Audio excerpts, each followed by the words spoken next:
There are no coincidences in politics அப்படின்னு சொல்லுவாங்க. ஒரு முறை 2 முறை சொன்னால் கோயின்சிடென்ஸும் சொல்லலாம். ஒரு கருத்தியல் தொடர்ந்து மூத்த பலரால் சொல்லப்படும் பொழுது அது நிச்சயமாக கவனித்து பார்க்கப்பட வேண்டிய ஒரு விஷயம். முதலமைச்சர் பற்றி மூத்த அமைச்சர்கள் சிலர், நிறைய நிர்வாகிகள் சிலர் சொன்ன கருத்து பேசு பொருளாக இருக்கிறது. என்ன கருத்துன்னு முதல்ல பார்த்து வந்துடும். 5-6 வட மாநிலங்கள் சேர்ந்தால் ஒரு பிரதம மந்திரியை உருவாக்க முடியும் என்கின்ற நிலை இன்றைய வரையும் இருந்துட்டு இருக்கு. அதை மாற்றப்பட வேண்டும். தென்னிந்தியாவில் இருந்து, ஏன் தமிழ்நாட்டிலிருந்து ஒரு பிரதம மந்திரி எதிர்காலத்தில் உருவாக்கப்பட வேண்டும். அதிகாரம் உத்தரப்பிரதேசுக்கோ பீகாருக்கோ குஜராத்துக்கோ மட்டுமல்ல. நம்மளுடைய குரல் சட்டமன்றத்தில் ஒலித்தது போல ஒரு நாள் பாராளுமன்றத்தில் ஒரு பிரதம மந்திரியாக ஒலிக்க வேண்டும். இதற்குதான் இந்த தீர்மானம். நான் புரட்சி தலைவரோடு பயணத்தை மேற்கொண்டவன். புரட்சி தலைவர் எம்ஜிஆரோடு, புரட்சி தலைவர் அம்மாவோடும் பயணத்தை மேற்கொண்டேன். இரு தலைவரை பார்த்ததற்கு பிறகு அந்த தலைவர் வழியில் தமிழ்நாட்டை ஆளுகிற சக்தி மட்டுமல்ல, எதிர்கால இந்தியாவை ஆளக்கூடிய சக்தியாக விளங்கக்கூடியவர் தான் தமிழக வெற்றி கழகத்துடைய தலைவர் நம்முடைய தளபதி அவர்கள். இதயத்திலும் இல்லத்திலும் கோட்டையிலும் சிஎம்மாக இருக்கும் எங்கள் தலைவா, நாளைய பாரதத்தின் PM நீங்கள்தான்.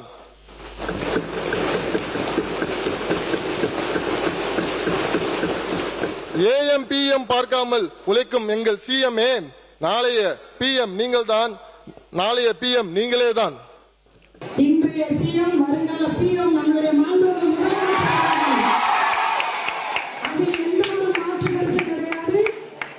ஒவ்வொரு நொடியும் நம்ம எல்லாரும் சேர்ந்து அதை நோக்கி பயணிப்போம். வருங்கால PM அவர்கள் நம்முடைய மாண்புமிகு முதலமைச்சர் அவர்கள் என்பதையும் இந்நேரத்தில் தெரிவித்து ஒரே மாதிரி ஒரே கருத்தை எதிரொலித்திருப்பவர்கள் மாண்புமிகு அமைச்சர்கள் என்பது குறிப்பிடத்தக்கது. அதனால் தலைமையை குளிர்விக்க சொல்கிறாங்க என்ற அளவில் இதை பார்க்க முடியுமா என்ற கேள்வி ஒரு பக்கம் எழுந்திருக்கிறது. இதை தேசிய அபிலாஷைகள் கொண்ட தேசிய கட்சியான காங்கிரஸ் கட்சி எப்படி எடுத்துக்குதுங்கிற பார்வையும் நமக்கு இருக்குது. இது அப்படியும் பெருசாக எடுத்துக்க தேவையில்லை, அவங்கெல்லாம் ரசிக மனோபாவத்தில் சொல்கிறாங்க அப்படின்னு காங்கிரஸ் கட்சிக்கிட்டேருந்து பொருள் பொதிந்த பதிலும் வந்திருக்குங்கிறத நம்ம பார்க்கின்றோம். கூட்டணி உறவு எடுத்துக்கொண்டாலும் கூட தமிழக வெற்றி கழகத்தோடு அந்த ஆட்சிக்கு துணை நிற்கக்கூடிய கட்சிகளுக்கு சில கிளேசங்கள் வெளிப்படுறதையும் நம்ம பார்க்கின்றோம். மதிமுக குறித்து திரு கே செங்கோட்டையன் சொன்ன கருத்துக்கு மதிமுக கிட்டேருந்து எதிர்வினை வந்திருக்கிறது. கம்யூனிஸ்டுகள் குறித்து, காக்ரோச் ஜனதா பார்ட்டி குறித்து வந்திருக்கக்கூடிய சர்க்குலருக்கு மார்க்சிஸ்ட் கம்யூனிஸ்ட் கட்சியெல்லாம் ரொம்ப கடுமையாக எதிர்வினை ஆற்றியிருக்கிறது. இப்படி இந்த அலையன்ஸ் பாலிடிக்ஸ் மத்தியிலையும் இது நிறைய கேள்விகளை எழுப்புகிறது. இதெல்லாம் பற்றி நம்ம பேசலாம். பிரதமர் ரேஸில் முதல்வர் விஜய் இருக்கிறாரா? அமைச்சர்களுடைய பேச்சுடைய பின்னணி என்ன? கூட்டணி உறவில் இதனது தாக்கம் என்ன? பேசலாம். நம்முடைய இணையக்கூடிய விருந்தினர்கள் திரு சுமன் கவி அவர்கள் இணைகிறார்கள், அரசியல் விமர்சகர். தமிழக வெற்றி காங்கிரஸின் திரு சந்திரசேகர் அவர்கள், தப்பா சொல்லிட்டேன், தமிழ்நாடு காங்கிரஸ் கமிட்டியுடைய சந்திரசேகர் அவர்கள் இணைகிறார்கள். மற்றும் திரு பிரகாஷ் அவர்கள் இணைகிறார், புத்த பத்திரிகையாளர். டாக்டர் சுமன் சி ராமன் அவர்களோ இணைகிறார். எல்லாத்தையும் முதற்கட்ட கருத்தை கேட்கணும்னு நினைக்கிறேன். இதை நம்ம தலைமையை குளிர்விக்கக்கூடிய உரை அப்படின்னு பார்க்கறதா? இதை எப்படி பார்க்க? Starting with doctor Sumanth. இதை நம்ம சீரியஸா எடுத்துக்கணும்னு அவசியம் இல்லை ஹரி. இது ஏதோ அவங்க அந்த ஆர்வத்துல இது ஜால்ரா அடிக்கிறதுக்கு, மஸ்கா பண்றதுக்கு, அவர்கள் பதவிகளை தக்க வைத்துக் கொள்றதுக்காக சொல்றது. ஆனால் இதுக்கு பின்னாடி ஒரு பிளான் இருக்கு. ஏன்னா உங்களுக்கு நீங்க சோசியல் மீடியால நீங்க பார்த்திருப்பீங்க, வட மாநிலத்தை சேர்ந்த இன்ஃப்ளூயன்சர்ஸ் எல்லாருமே இவரை ப்ரோமோட் பண்ணி ரீல்ஸ் போட்டுட்டு இருக்காங்க நிறைய பேர். விஜய் தல்பத்தின்னு சொல்லி அவங்க ரீல்ஸ போட்டுட்டு இருக்காங்க. இதுக்கு யாரோ ஒருத்தர் தான் இதை ஃபண்ட் பண்ணி நடத்திட்டு இருக்காங்க. இப்ப அது நமக்கு தெரியல யார் அதை பண்றாங்க. இது கட்சி மூலமா நடக்குதா இல்ல பிரைவேட் ஏஜென்சி மூலமா அவங்க ப்ரோமோட் பண்றது இல்ல ஆர்கானிக்கா நடக்குதா? ஆர்கானிக்கா நடக்கிறதுக்கான வாய்ப்புகள் மிகவும் குறைவு. இந்த அளவுக்கு ஏதாவது ஒருத்தர் போட்டாரு, 2 பேர் போட்டாருன்னா அந்த மாதிரி ரீல்ஸ் போட்டாங்கன்னா இட்ஸ் ஆல் ரைட். பட் தினம் தினம் விதவிதமாக ரீல்ஸ் வருது. அதுல பாதிக்கு மேல ஃபேக் நியூஸ் போட்டு இதை பண்ணிட்டாரு, அதை பண்ணிட்டாரு, தமிழ்நாட்டை இதுவா மாத்திட்டாரு, அதுவா மாத்திட்டாருன்னு போட்டுட்டு இருக்காங்க. சோ இது நிச்சயமாக யாரோ ஏதோ ஒரு திட்டத்தோட தான். ஏன்னா பணம் செலவழிக்கணும்ல. உங்களுக்கு ஐடியாவே இல்லைன்னா எதுக்காக நீங்க ஹிந்தி இன்ஃப்ளூயன்சர்ஸ் வச்சு இங்கேயே இன்னும் உங்க பொசிஷனை எப்படி சாலிடிஃபை பண்றதுங்கிறதுக்கு இன்னும் நிறைய வேலைகள் இருக்கு. அதை விட்டுட்டு நீங்க யூபிலையும் பீகார்லயும் போய் ஹிந்தி இன்ஃப்ளூயன்சர்ஸ் கிட்ட எதுக்கு தல்பத்தின்னு அவங்கள ரீல்ஸ் போட வைக்கிறீங்க? While this could be true, there is also a genuine curiosity about Tamil Nadu. இன்னைக்கு இந்த கரண்ட் மிலையுல தமிழ்நாடை தாண்டி இது உருவாயிருக்கிறதையும் நம்ம பார்க்கின்றோம். நீங்க உங்க வட இந்திய நண்பர்களோட பேசும்போது அது இங்க நடக்குதாமே, அவர் இப்படி வந்திருக்கிறாரு, அவரோட ஸ்டார்டம்னால அவர் சிஎம் பொசிஷன் வந்திருக்கிறதுனால அதுவும் இருக்கிறத நம்ம பார்க்கறோம் தானே. இல்ல பட் ஹரி, நீங்க இந்த ரீல்ஸ் பெரும்பாலும் ரீல்ஸ் பாத்தீங்கன்னா அவர் வந்துட்டாரு, அவர் என்ன சொல்லி இருக்கிறார் அதெல்லாம் இல்ல. அதாவது அவரு அப்படியே தமிழ்நாட்டை மாத்திட்டாரு அப்படிங்கிற அளவுக்கு புகழ்ந்து ரீல்ஸ் போட்டுட்டு இருக்காங்க. It doesn't look like they are commenting, it looks like paid promotion. Okay, ஆமா. சோ அது நம்ம கேள்வி எழுப்புகிறது. ஆனால் தமிழ்நாட்டை நிர்வகிக்க முடியும் என்பதே அவர் ஒன்றும் நிரூபிக்கலையே. திட்டங்கள் எல்லாம் நிறுத்தலாங்கிறத நிரூபிச்சிட்டாரு. பட் ஒரு வெற்றிகரமா இந்த தமிழ்நாட்டு மாநிலத்தை அவரால் நிர்வாகம் செய்ய முடியும் என்று இதுவரைக்கும் நிரூபிக்காத ஒரு நபர். Maybe they are emboldened by their victory, maybe by the global trends. இப்போ நீங்க உலக அளவுல பார்க்குறோம், அரசியலே முன் அனுபவம் இல்லாத பல உலக நாடுகள்ல பெரிய உயரங்களுக்கு வரதை பார்க்கின்றோம். தமிழ்நாட்டிலுமே ஒரு எஸ்டாப்ளிஷ் லெகசி பார்ட்டிஸை மீறி இவங்க வந்திருக்கிறாங்க அப்படிங்கும்போது மேபி எம்போல்டன் பை தட் தேசிய அளவுலையும் ஒரு கரண்ட் மாறும் அப்படின்னு ட்ரை பண்ணி பார்க்குறாங்களோ? இல்ல, அவங்க ட்ரை பண்ணலாம். And you never know. அதாவது இதுவே எப்படி வந்துச்சுன்னு யாருக்குமே புரியாத ஒரு புதிராக இருக்கிறது. ஆனால் இதே லாஜிக்கை இந்தியா முழுவதும் எக்ஸ்டெண்ட் பண்ணலாம்னு அவங்க விருப்பப்படலாம். பட் நம்ம பாக்குறது ஃப்ரம் த பிராக்டிக்கல் ரியாலிட்டியை நம்ம பாக்குறோம். என்ன அட்மினிஸ்ட்ரேட்டிவ் ஸ்கில்ல இவர் இந்த 3 monthsல பெருசா டெமான்ஸ்ட்ரேட் பண்ணியிருக்காரு. எஸ், கரப்ஷன் டேக் ஆன் பண்றதுக்கு நிச்சயமா அது ஒரு டேலண்ட். அது நல்லா நம்ம அந்த ஏரியாக்குள்ள வருவோம். we do have time. But நீங்க என்ன நினைக்கிறீங்க? அமைச்சர்கள் ஒரு பக்கம் குளிர்விக்க சொன்னாலும் கூட இன்னொரு பக்கம் இதற்கான ஒரு முயற்சியும் இருக்குங்கிறத மறுக்கிறதுக்கு இல்லைன்னு சொல்றீங்க. இல்ல யாரோ சொல்லிதான் பண்றாங்களோ அந்த அமைச்சர்களே. நிச்சயம் இல்ல, சோப் போடுறதுக்கு பண்றதுங்கிறது ஒருத்தர் சொன்னா பரவாயில்ல, அடுத்தடுத்து ஒரு காப்பி கேட்ஸ்ன்ற மாதிரி அடுத்து சொல்லும்போது maybe they have been told இந்த மாதிரி இப்ப ரீல்ஸ் எல்லாம் போட்டுட்டு இருக்கோம், நேஷனல் மீடியால ப்ரொமோஷன் பண்ணிட்டு இருக்கோம், நேஷனல் இதுல நார்தர்ன் ஸ்டேட்ஸ்ல, அதனால நீங்க பிஎம் பேச ஆரம்பிங்கன்னு இவங்க கிட்ட சொல்லி இருக்கலாமே மினிஸ்டர்ஸ்க்குலாம். ஓகே, அப்படி இருக்கலாமா? மத்த இருக்கலாம். ஓகே, நம்ம கேட்போம். காங்கிரஸும் விரைவில் சொல்லிடுமோ?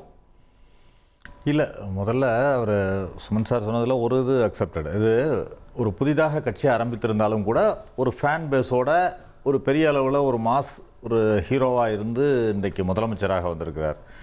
அந்த இதில் இருந்து அமைச்சர்களாக போயிருக்காங்க. முதல்ல அவர் நீங்கள் பேசுனது பார்த்தீங்கன்னா டீலிமிட்டேஷன் இதில் ஆதவ் அர்ஜுனா அவர் பேசுகிறார். அதை டீலிமிட்டேஷனோட ஒரு கண்டினியூஷனாக தான் நம்ம எடுத்து பார்க்கணும் அந்த ஸ்பீச்சை.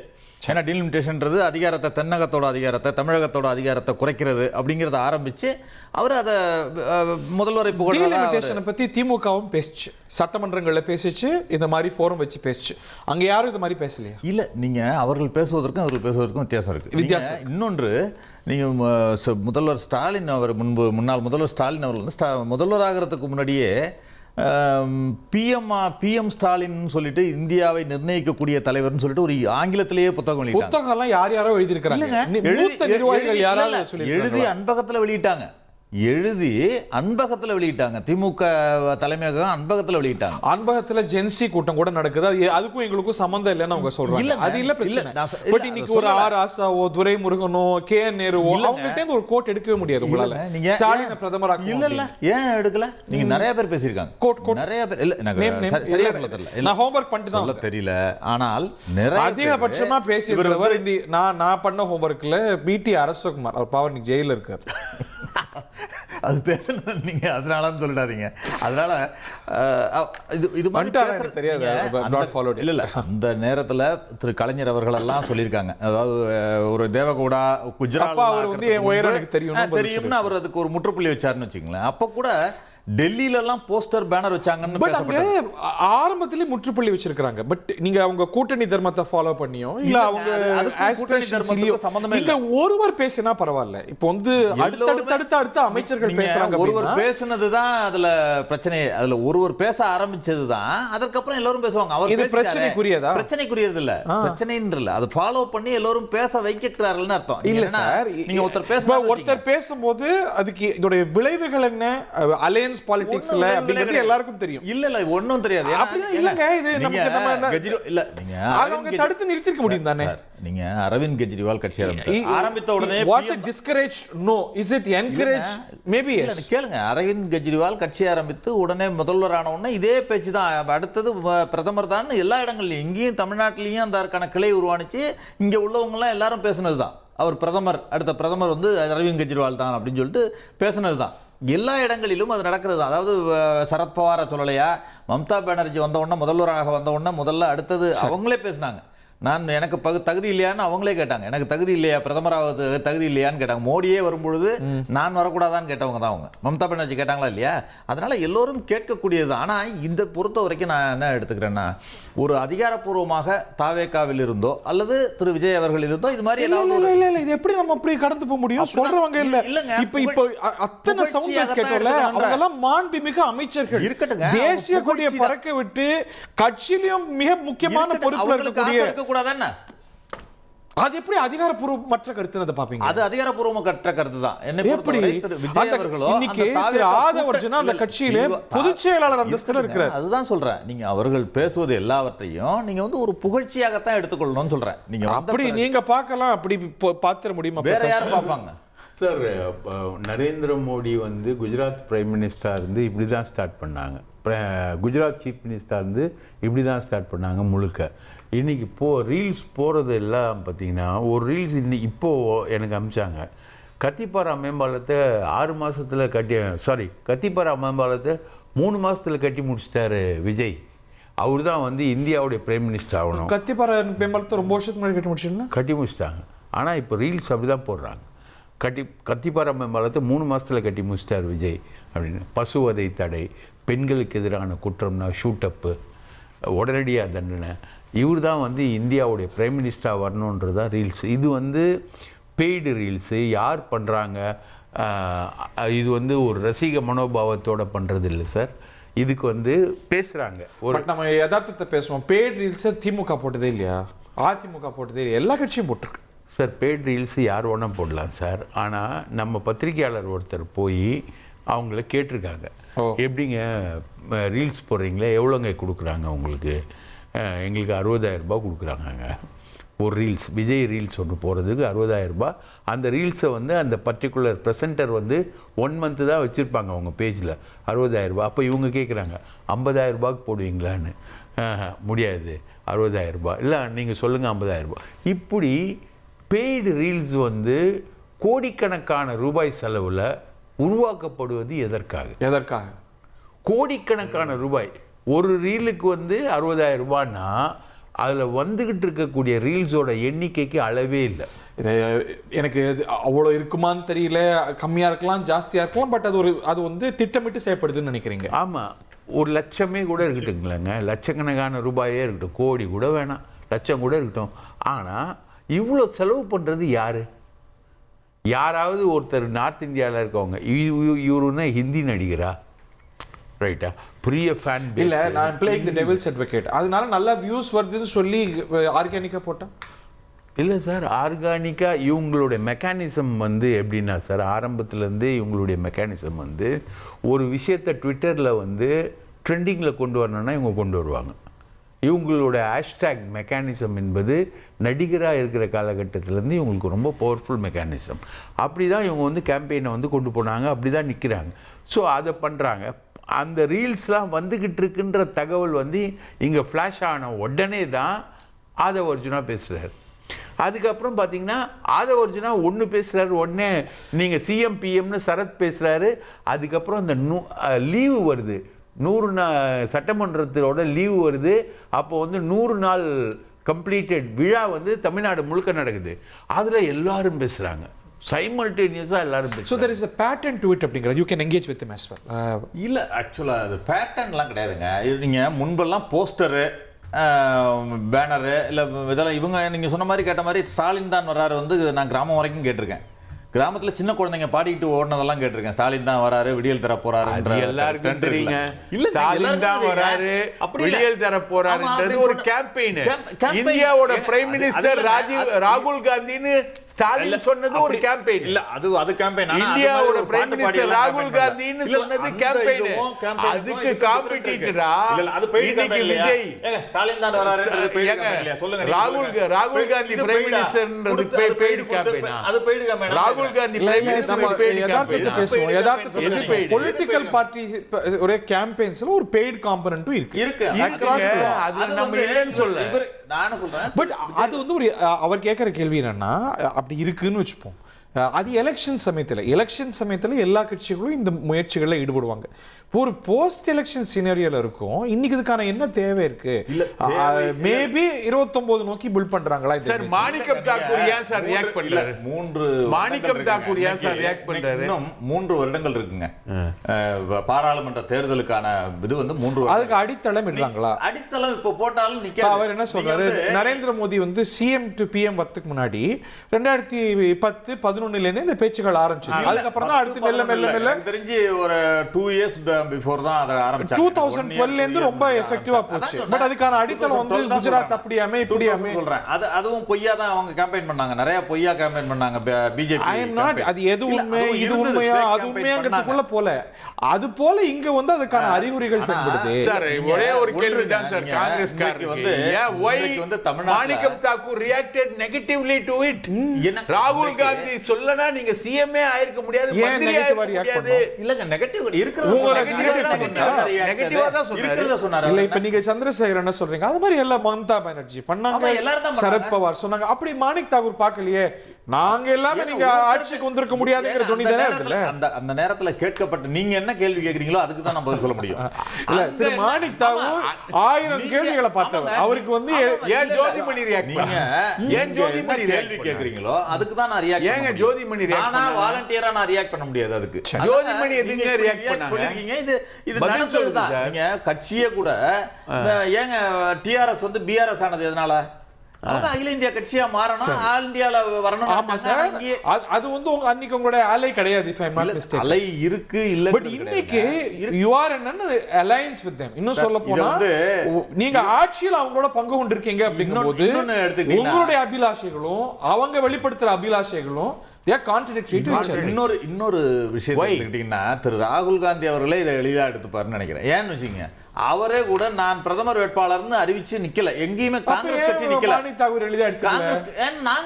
இருக்கிறேன் இன்னைக்கு. நான் வந்து திரு ராகுல் காந்தி சொல்லாம ஜோதிமணியும் மாணிக்கம் தாக்கூரும் பேசவே முடியாது. நீங்க ராகுல் காந்தி சொல்லாம பேசவே முடியாது. இல்ல சார், இல்ல சார், இப்படி பார்க்கலாம்ல.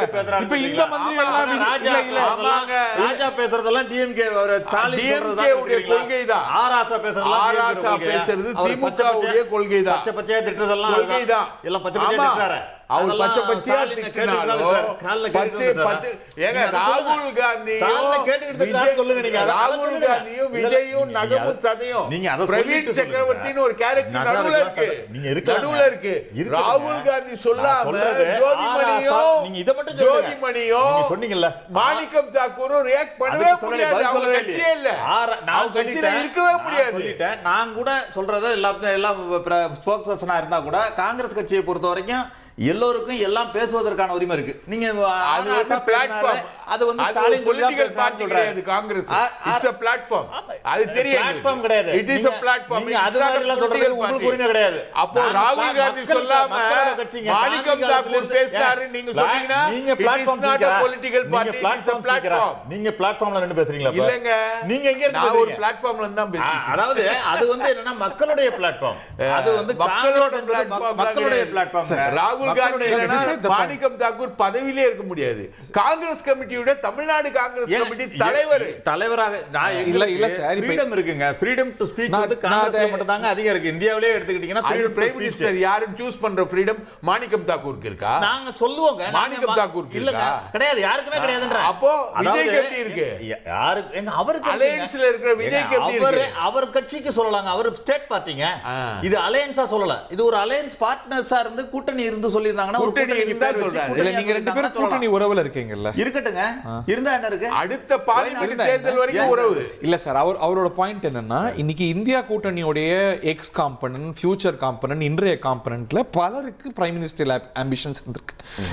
செல்வி மம்தா பானர்ஜிக்கு, அன்னைக்கு முன்னாடி இருந்த நிதிஷ்குமாருக்கு, அவர் சொல்றது போல அரவிந்த் கெஜ்ரிவாலுக்கு, அது போல இதுவும் ஒரு ஆம்பிஷன் இருந்தா என்ன தப்பு? அதாவது மம்தா பானர்ஜியோ அல்லது மற்றவர்களோ காங்கிரசின் ஆதரவோடு, அவர்களின் தயவோடு, அவர்களின் தயவு இருந்தால்தான் ஆட்சி அமைக்க முடியுங்கிற நெருக்கடியோடு இல்லை. ஆனால் காங்கிரசினுடைய 5 எம்எல்ஏக்களினுடைய தயவில் ஆட்சி அமைத்திருக்கிற விஜய் வெறுமனே யாரோ ஒரு XYZ ஒரு கட்சிக்காரர் யாரோ சொல்கிறது இல்லை, யாரோ போடுற புத்தகம் இல்லை. அமைச்சராக இருக்கக்கூடிய ஆதவ் அர்ஜுனா, அதுபோக அமைச்சராக இருக்கக்கூடிய ஜெகதீஸ்வரி, எல்லாருமே அமைச்சர்கள், பெரிய பெரிய பொறுப்பு. அதுபோக மூத்த தலைவராக இருக்கக்கூடிய செங்கோட்டையன், இவர்கள் எல்லோருமே தொடர்ந்து சொல்றாங்க. அப்ப இது எதேச்சியானது இல்லை. பட் அந்த பார்ட்டியோட நேச்சர் பார்க்கணும்ல. நம்ம வந்து பிடிக்குதோ பிடிக்கல, அது ஒரு கல்ட் பேஸ் பார்ட்டி. அந்த கல்ட்டுடைய தலைமை வந்து விஜய் அவர்கள். நீங்க செல்வி ஜெயலலிதா இருக்கும்போது கூட அவங்க வந்து சொல்லாத வார்த்தைகளே கிடையாது. அதுவுமே ஒரு கல்ட் பேஸ் பார்ட்டி அந்த இருந்தபோது. அவங்க வந்து தலைமைக்கு வரணுமாங்க, நாடு ஆளணுமாங்க, கடவுளோட ஒப்பிடுவாங்க. அதை ஒட்டி தானே பார்க்கணும். அதுதானே மானித்தாக சொல்றாரு. இப்போ நீங்க கல்ட் பேஸ்டு தான். இப்போ இந்த கல்ட் எப்படி வேலை செஞ்சிருக்கு பாருங்க. 2 வருஷம் ரீல்ஸ் போட்டு 2 வருஷம் எல்லாரும் புகழ்ந்து பேசி மேடையில் நான் தான் அடுத்துன்னு சொன்னா, ஒன்று தாவேக்கா இன்னொன்று டிஎம்கேன்னு சொல்லி பேசிட்டா வரலாம் அப்படிங்கிற ஒரு பேட்டர்ன் இருக்குது. அப்போ இன்னொரு 2 வருஷமோ அல்லது முன்னாடியோ 2029 ஒரு 2.5 வருஷம் இருக்குன்னு வச்சுக்கோங்களேன். இப்போமே தொடங்கிட்டோம் அப்படின்னு சொன்னால் 2029 PM ஆகிடலாம் அப்படின்னு சொல்லி மேபி ரத்தன் பண்டிட் சொல்லியிருப்பாரு. அவர் வெளிப்படையா சொல்லவே சொல்றாரு. ஆமா, சொல்லிட்டாரு. அப்போ பல்வேறு கூறுகள் இருக்குங்க. அப்போ ஒரு பக்கம் பணத்தை கொடுத்து பெய்டு ப்ரமோஷன் நார்த்தில் நடக்குது, இன்னொரு பக்கம் சொந்த கட்சிக்காரர்கள் சொல்றாங்க. இவ்வளத்தையும் வாங்கிக்கிட்டு அது வந்து ரசிக மனோநிலை சொல்றாங்கன்னா, மற்றவர்கள் சொன்னா கீழே இருந்து நீங்க பெய்டு ப்ரமோஷன் சொன்னதை கூட வச்சுக்கலாம். கட்சியின் முக்கியஸ்தர்கள் பேசுவதை எப்படி நீங்க வந்து ரசிக மனோநிலைன்னு சொல்லுவீங்க? அப்போ அதுல ஒரு திட்டமிடுதல் இருக்குது, அதுல ஒரு காசு புழங்குது, அதுல ஒரு ஆர்கனைஸ்டு இன்னும் 2 வருஷத்து இலக்கு இருக்குது, டெட்லைன் இருக்குது. அப்போ இவ்வளத்தையும் வச்சுக்கிட்டு செய்வது என்பது எனக்கு தெரிஞ்ச என்ன அப்படின்னா, 2029க்குள் காங்கிரஸை இந்த அப்படி நகர்த்தி விட்டுட்டு தாங்கள் மட்டும் அப்படிங்கிற மாதிரி ஒரு ஸ்டாண்டலோன் பார்ட்டியா தனித்தன்மையோட தரிச்சு நிற்கலாம் அப்படிங்கிற ஒரு எண்ணம் விஜய்க்கு வந்திருக்கிறது. ஏன்னா இது 2 பக்கம் கூர்மையானது. ஒரு பக்கம் அது மோடிக்கும் சவால் தான். இவர்கள் பாஜகங்கிற வார்த்தை சொல்வதற்கே பயப்படக்கூடியவர்கள். இங்க ஒரு பக்கம் 543 சீட்டை வந்து நாங்கள் 43 சீட்டை வந்து நாங்கள் ஒருபோதும் அசைக்க மாட்டோம், அதற்கு மாறி நாங்கள் இது பண்ண மாட்டோம், ஃப்ரீஸ் த டீலிமிட்டேஷன் சொல்லிட்டு அடுத்த கணம் போய் அமித்ஷாவை பார்த்துட்டு கை கொடுத்துட்டு மாற்றி பேசக்கூடிய ஒரு நபர். அப்போ பாஜகவை கண்டு அஞ்சக்கூடியவர். ஆனால் நேரடியாக நாங்கள் போட்டி போடுவோம்னா 2029 பிரதமர் தேர்தலில் இவர் தனித்து நிற்கலாம், காங்கிரஸ் வேண்டாம் அப்படிங்கிற அந்த முடிவு உள்ளே இருக்கிறதோ? ஒருவேளை செல்வி ஜெயலலிதா ஒரு நிலைப்பாடு எடுத்தாங்கல்ல, இப்போ வந்து காங்கிரஸும் வேண்டாம், பிஜேபியும் வேண்டாம், நானே பிரதமர் வேட்பாளர் அப்படின்னு அவங்க இங்க ஒரு மேண்டேட் பெற்றாங்கல்ல, அது போல மேண்டேட் பெற நோக்கம். அதுதான் சொல்றோம். அது பெறணும் அப்படிங்கிறது நோக்கமா இருக்கலாம். ஆனா அப்படி நீங்க காங்கிரஸ் மட்டும் அவர் நோக்கம் இருக்கிறதோ இல்லையோ, மற்றவர் எல்லாருக்கும் அந்த நோக்கம் இருக்கு. ஏனென்றால் அவருக்கு அந்த நோக்கம் இல்லையான்னு தெரியாது, பலருக்கும் அந்த நோக்கம் இருக்கு. காங்கிரஸ் வந்து அந்த அமைச்சரவையில் சென்றதோ அல்ல அந்த கூட்டணியில் இடம் பெற்றிருப்பதையோ விரும்பாமல் இதை பிரித்து விடலாம்.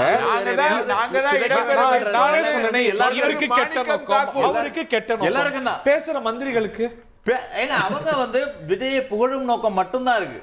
சரி, நீங்க அதுக்காக- நாம இப்படி நீங்களே கேட்போம். சொல்லிட்டீங்க. ஒரே நோ நீங்களே delimitation சொல்லிட்டு நீங்களே- fair அது delimitation கூட விளக்கம் போட்டுட்டாங்க. இல்ல, அதை கூட ஒரே விளக்கம் ஒரே ஒரு போட்டுட்டாங்க. கேள்வி. இப்படி ஒரு சந்தர்ப்பம் 2026க்கு முன்னாடி காங்கிரஸ் திமுக கூட்டணியில் இருக்கும்போது திமுக கட்சியை சேர்ந்த ஏதாவது ஒரு பெரிய எம்பி இல்லைன்னா ஒரு அமைச்சர் யாராவது ஒருத்தர் இப்படி பேசியிருந்தால் நீங்க வந்து ஒரு லைட் வெயிட்டா எடுத்துக்கிட்டு இருப்பீங்களா?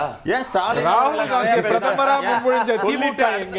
ஏன் அது மட்டும் இல்ல ஏங்க, அடுத்த நன்றி மறந்த காங்கிரஸ். இதுல ஒரே ஒரு செய்தி நன்றி மட்டும் மறந்த காங்கிரஸ். இல்ல ஒரே ஒரு செய்தி மட்டும் முதுகில் சொல்லுங்க. குத்திய காங்கிரஸ். இல்ல இந்த ஒரு 4 மாதத்துக்கு முன்னாடி காங்கிரஸ் என்ன யார் மாதிரி முதுகுல யார் திமுக குத்துறாங்க? டீல் பண்ணது, என்னங்க? எப்படி யார் அலைக்கழித்தது அப்படிங்கறத நம்ம எல்லா பார்த்தோம். பிரதமர் இப்போ சொல்லி கூட்டணியில கூப்பிட்டு குத்துறது. உட்கார வச்சுட்டு ராகுல், அதே வேலையை பிரதமர் சொல்லி தாவேகா வெற்றி காங்கிரஸுக்கு பெற்றாங்க. செய்கிறது. பின்ன கூட வெற்றி பெறறதுக்கு தானே இவர்கள் சொல்ல வேண்டியிருந்துச்சு, இல்லைன்னா சொல்ல முடியாது. இவர்கள் திமுக எப்படி டீல் செய்தார்களோ அதை விட மோசமாக தாவேகா இவர்களை டீல் பண்ணுதுங்கிறது தான் செய்தி. கர்மா அப்படிங்கிறாரு அவர்.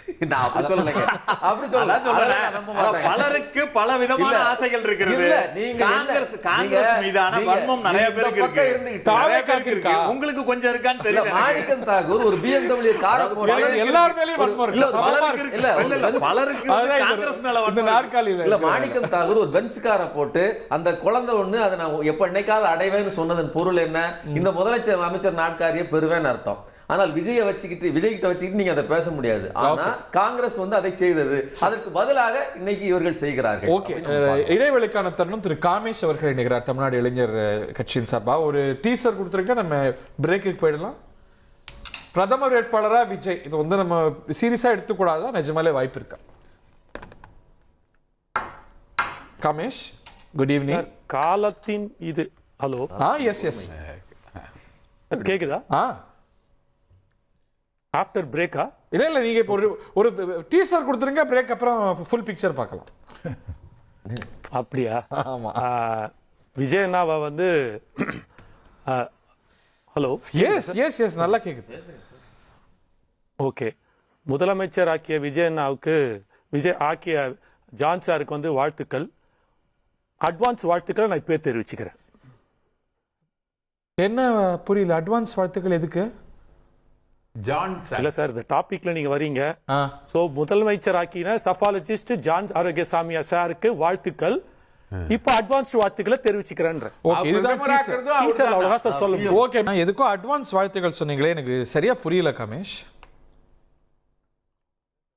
அவர் தானே சஃபாலஜிஸ்ட், ஜான் சார் தானே வந்து விஜய் சாருக்கு சஃபாலஜிஸ்டா இருந்தார் இந்த வாட்டி. சரி, இருந்து முதலமைச்சர் ஆக்குனாரு. அவருக்கு பர்த்டே அதனால வருது. ஒரு அட்வான்ஸ் வாழ்த்துக்கள் சொன்னது வந்து உங்க டாபிக்கு சேர்த்து சொல்ல வரேன் சார். ஓஹோ, சரி, ஓகே, விஷயத்துக்குள்ள வருவோம். சார் உங்களுக்கு நல்லா புரியும், சும்மா போட்டு வாங்காதீங்க. இல்ல நான் கொஞ்சம் பால் எனக்கு தெரியாது. சார் எதை கான்டெக்ட்ல வச்சு சொல்றேன்றதே புரியுது இல்ல சார் உங்களுக்கு? இல்ல எனக்கு சரியா புரியலையே, கொஞ்சம் இன்னும் அழகா விளக்கி சொல்லுங்க. இல்ல இப்ப இந்த விஷயத்துக்குள்ள வருவோமே, சொல்லுங்க. எப்பவுமே தமிழன் எல்லாத்துலயுமே ஒரு முன்னோடியா இருந்திருக்கான். ஆள போறான் இப்ப நீட் பிரச்சனை first தமிழன். உலகம் எல்லாமே சரி, இந்தியா எல்லாமே வச்சுக்கோங்களேன். உலகம் கூட வேணாம், எங்களுக்கு இந்தியா எல்லாமே வச்சுக்கோங்க. ஏன் சார் உலகத்தை விட்டீங்க? America, Russia. இல்ல சார், அவர் டாபிக் உள்ள ஆடுறாரு, நீங்க இப்ப சரியா புரிஞ்சுக்கணும். அடுத்து சார், தமிழன் எப்பவுமே எல்லா விஷயத்திலயும் ஒரு முன்னோடி சார். இப்போ முதல்ல நீட் பிரச்சனை எங்க சார் ஆரம்பிச்சது? தமிழ்நாட்டுல. விவசாய பிரச்சனை முதல்ல PR பாண்டியனும் ஐயா கண்ணும் எங்க போய் ஆரம்பிச்சாங்க, அதுக்கப்புறம் தான் வந்து ஒட்டுமொத்தமா பரவிச்சு. இப்ப நீட்டோட பிரச்சனை ஒட்டுமொத்தமா உங்க மனச ஜான் சார் நிறைச்சிருக்காரு மட்டும் எனக்கு புரியுது. அதே மாதிரி இப்ப ஜல்லிக்கட்டு போராட்டம் இளைஞர்களால் ஆரம்பிக்கப்பட்டு அது ஒரு மாபெரும் வெற்றி அடைய வச்சது. அப்ப அந்த இளைஞர்களோட போராட்டம் ஒரு மிகப்பெரிய வெற்றியாக மாத்தி கொடுக்குது இல்ல? சோ அதே மாதிரிதான் இன்னைக்கு வந்து ஒரு காக்ரோச் பார்ட்டி வந்து அந்த நீட்டுக்கான இளைஞர்கள் எல்லாம் போராடி இந்த அரசையே வந்து ஒரு அமைச்சரையே எடுக்கிற அளவுக்கு, ரிசைன் பண்ற வைக்கிற அளவுக்கு மாத்தி கொடுத்திருக்கு அந்த இளைஞரோட சக்தி. அப்படிப்பட்ட அந்த இளைஞர்கள் தமிழ்நாட்டுல ஒரு முன்னோடியாக ஒரு தலைவனை தேர்ந்தெடுத்திருக்காங்க அப்படின்னா இதே நாடு ஃபுல்லா பரவாதுன்னு நினைக்கிறீங்க? பரவத்துக்கான எல்லா முன்னுதாரணமாக தமிழ்நாடு விளங்குது இல்ல? பரவட்டும் அந்த மாதிரி. இது வந்து ரசிக மனோநிலைன்னு சொல்லுவாப்ல சார். சார் இந்த ரசிக மனோபாவம்னு சொல்றாரு மாணிக்கம் தாக்கூர், அது என்ன சொல்றீங்க? Yes doctor Sumanth. சார் ஒரு நிமிஷம் சார், காமெடி முடிச்சிட்டோம். Is spilling a lot of beans, so நல்லா முடிச்சிட்டோம். சரி சரி. இல்ல அப்படி அதாவது ஒரு நடக்கும் விஷயத்தை தமிழ்நாடு முன்னோடியாக காமிச்சிருக்கு. இதை நான் வந்து சும்மா பேருக்கு சொல்லல, நடந்த விஷயங்கள் இதெல்லாம் வரலாறு. ஜல்லிக்கட்டா இருக்கட்டும், நீட்டா இருக்கட்டும், விவசாய புரட்சியாக இருக்கட்டும், இது எல்லாத்துக்குமே முதல்ல தமிழ்நாடு வந்து ஒரு முன்னுதாரணமாக ஆரம்பிச்சு வச்சது. அது ஃபுல்லாவே இந்தியா ஃபுல்லா பரவி இருக்குன்னு நான் சொல்ல வரேன்.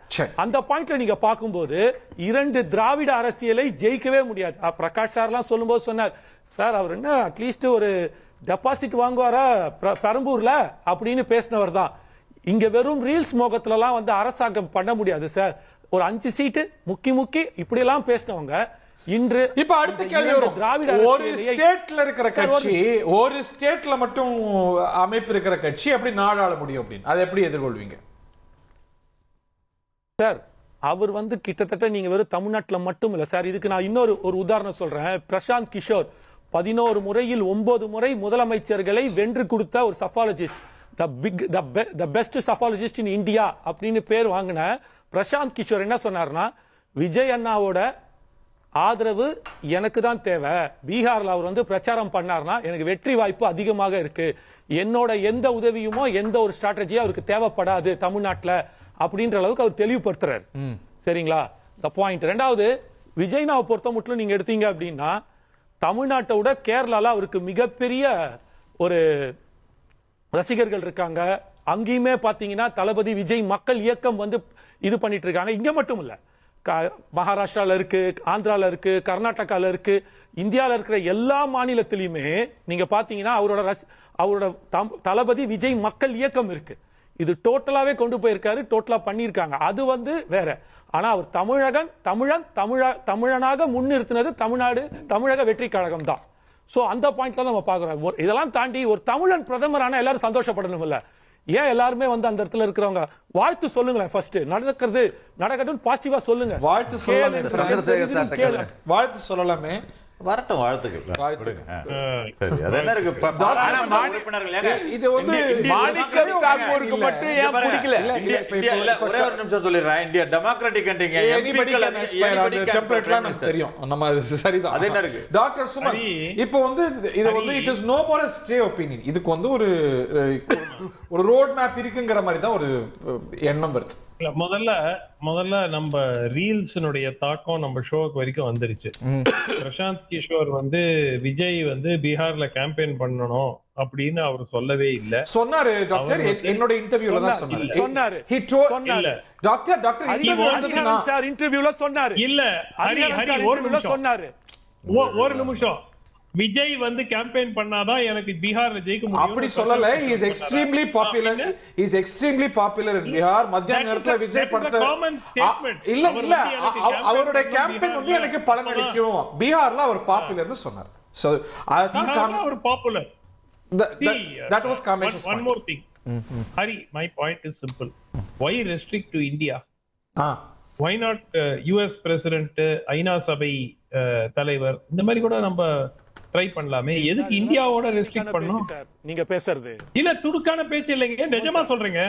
ஒரு டோட்டலி அன்ட்ரைட் அன்டெஸ்டட் நடந்த விஷயத்தை எடுத்து இல்ல நான் நடந்த விஷயத்தை எடுத்து ஒரு முன்னோடியா நடந்துருக்குன்னு சொல்லிட்டு நான் எடுத்து காமிச்சிட்டு இருக்கேன். தமிழ்நாட்டுல என்ன நடந்துச்சு, ஜல்லிக்கட்டு புரட்சியா இருக்கட்டும், நீட் எதிர்ப்பா இருக்கட்டும், விவசாயிகள் புரட்சியா இருக்கட்டும், இது எல்லாத்துக்கும் முன்னுதாரணமாக முன்னோடியாக தமிழன் நின்று இருக்காங்க, தமிழக மக்கள் மாற்றத்துக்கு முதாரணமாக நின்று இருக்காங்கன்னு சொல்லியிருக்கேன். இது இந்தியா ஃபுல்லா பரவி இருக்குன்னு சொல்லியிருக்கேன். அந்த டெக்ஸ்டிங்ல நீங்க பேசுனீங்கன்னா நான் அதுக்கு வாதம் வைக்கலாம். நீங்க சர்க்காஸ்டிக்கா ஏதோ அங்க இருக்கு இங்க இருக்கு பேசுறதுல அர்த்தம் கிடையாது. சர்க்காஸ்டிக் இல்லைங்க. இது வந்து யாருமே எதிர்பார்க்காத ஒரு நிகழ்வு ஒன்று நடந்திருக்கிறது. ஒருத்தருக்கு ஒரு வாய்ப்பு கிடைத்திருக்கிறது. அந்த வாய்ப்பை அவர் எப்படி பயன்படுத்திக் கொள்ள போகிறார்னு உங்களுக்கும் தெரியாது, எனக்கும் தெரியாது, அவருக்கு தெரியுமாங்கிறதும் நமக்கு தெரியாது. சோ இந்த மாதிரி ஒரு சூழல்ல அந்த நபரை கொண்டு போய் நாங்க பிரதமராக்குறோம் இல்ல, அதாவது ஒரு முக்கியமான ஒரு பொறுப்பை நம்ம வந்து எந்த விதமான ஒரு சின்ன ஒரு கிளார்க் போஸ்ட் நம்ம அப்ளை பண்ணா கூட அதுக்குன்னு ஒரு குவாலிஃபிகேஷன் இருக்கு இல்லையா? ஏதாவது ஒரு எக்ஸ்பீரியன்ஸ் இருக்குன்னு கேட்பாங்க இல்லையா?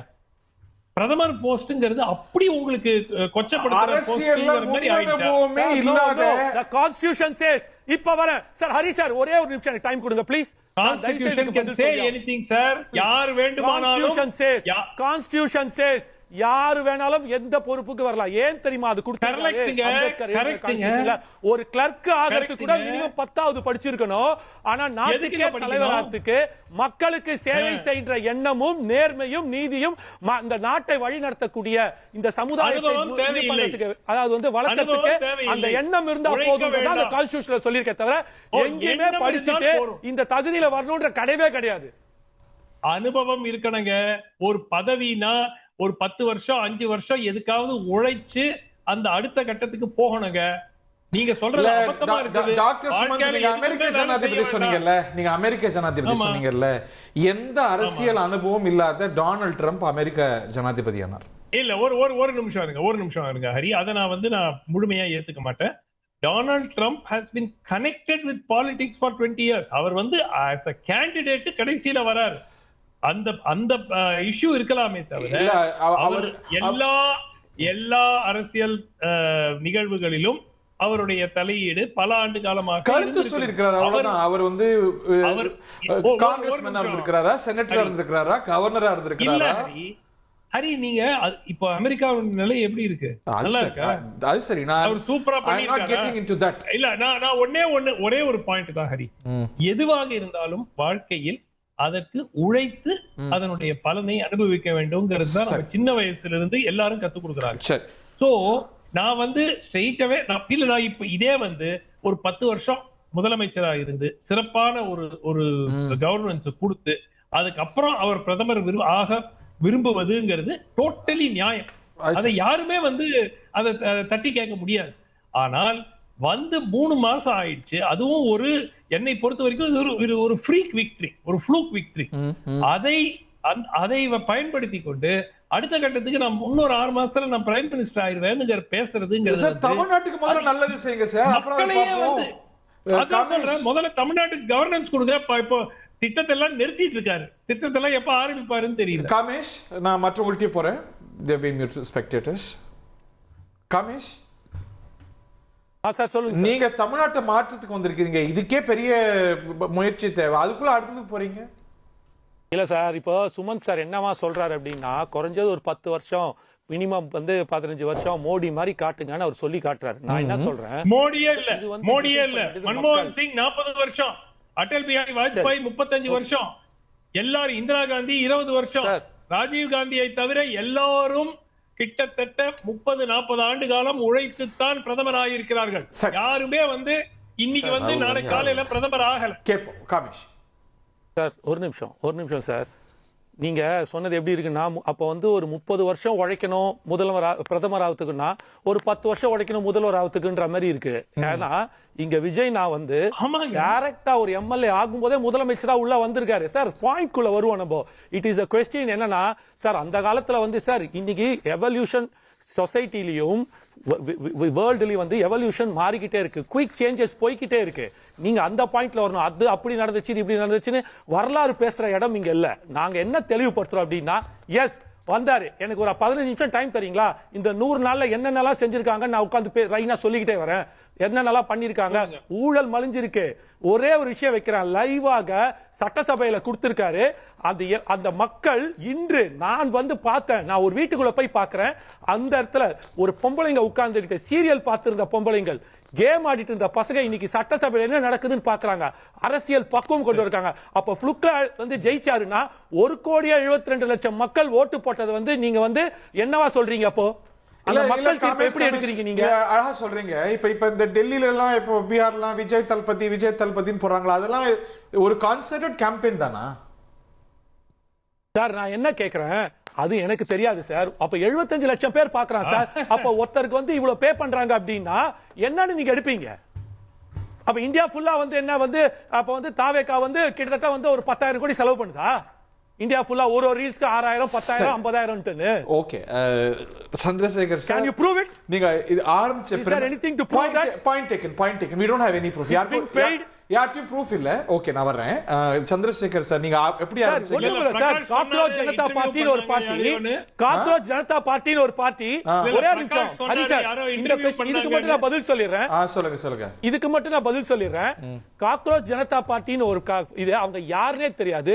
ஒரே ஒரு சோஷியல் மீடியா இன்ஃப்ளூயன்ஸ் இன்ஸ்டாகிராமை வச்சுட்டு ஒட்டு மொத்தமாக இந்தியாவில் இருக்கிற இளைஞர்களை திரட்டி இந்த சொல்ற சோ கால்டு மோடி கவர்மெண்ட் இந்த உலகத்திலேயே 3வது பவர்ஃபுல் பிஎம் அப்படின்னு சொல்லிக்கிறார். யுஎஸ், சைனா, அடுத்தது இந்தியான்னு சொல்றவங்களே ஒரு அடிப்பணியை வச்சிருக்காங்க. அங்க இருக்கிற அந்த அமைச்சரை ஜனதா பார்ட்டி இல்ல, நீங்க மெச்சர காக்ரோச் ஜனதா பார்ட்டி சிறந்த சிஎம் ஸ்டாலினுக்கு சர்டிபிகேட் கொடுத்திருக்காங்க சார். இது முழுக்க செகண்டரி. நான் இப்ப பேச வருது என்ன, மாற்ற முடியும்ங்கறீங்க. ஒரு நியூ ஃபோர்ஸ் பெரிய மாற்றத்தை கொண்டு வர முடியும்ங்கறீங்க. இன்னொரு டைமென்ஷன் இதுக்கு இருக்கு சார், இந்த என்டையர் திங்குக்கு. அதாவது அமித்ஷாவும் விஜயும் சந்திக்கும் போது அமித்ஷா போடுற கண்டிஷன் வந்து, நீ காங்கிரஸை விட்டு வெளியில வா, பிரதமர் ஆகணும், வெளியில வா, காங்கிரஸை விட்டு வெளியில வா. அது வந்து இந்த கதையை எவ்வளவு நாளா சார் சொல்லிட்டு இருக்கீங்க நீங்க? கேளுங்க. இப்போ கரூருக்கு முன்னாடி சொன்னீங்க, கரூருக்கு அப்புறம் சொன்னீங்க, அதுக்கு 6 மாசம் முன்னாடி சொன்னீங்க, இப்ப சொல்றீங்க.